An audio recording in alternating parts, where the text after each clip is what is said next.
92 संपून आता 93 लागलं. आता जायची वेळ आलीये. मृत्यूच्या 4 दिवसांआधीच आशाताईंना लागली होती मृत्यूची चाहूल. जवळ असणाऱ्या त्या व्यक्तीलाही त्यांनी बोलून दाखवलं होतं. ज्येष्ठ गायिका आशा भोसले यांचं निधन झालं. वयाच्या 93व्या वर्षी त्यांनी अखेरचा श्वास घेतला. आशाताईंच्या निधनाने संगीत विश्वाची परिमित हानी झालेली आहे, जी कधीच भरून निघणार नाही. भारतीय संगीत विश्वावर शोककळा पसरलेली आहे. आशाताईंनी संगीत विश्वातील करिअरमध्ये हजारो गाणी गायली. या गाण्यांबरोबर त्यांनी लाखो माणसं देखील कमावली. त्यांच्या अंत्यदर्शनासाठी हजारो लोक आज जमलेले आहेत. 12 एप्रिल 2026 रोजी आशाताईंचं निधन झालं. निधनाच्या 4 दिवस आधीच आशाताईंना त्यांच्या मृत्यूची चाहूल लागली होती. एका अत्यंत जवळच्या व्यक्तीला त्यांनी फोन केला होता. 93 आलं, आता जायचं, असं आशाताई म्हणाल्या होत्या.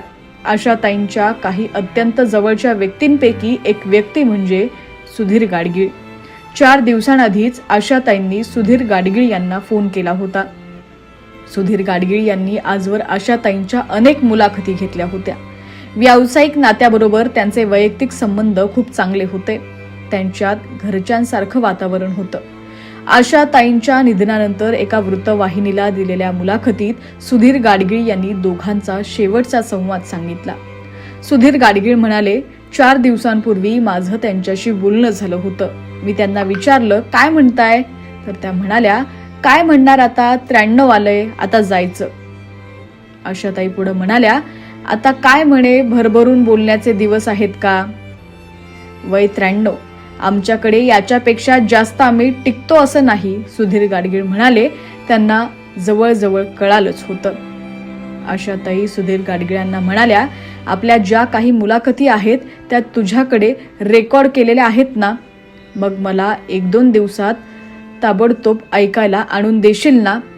आता प्रत्येक दिवस मला महत्वाचा आहे.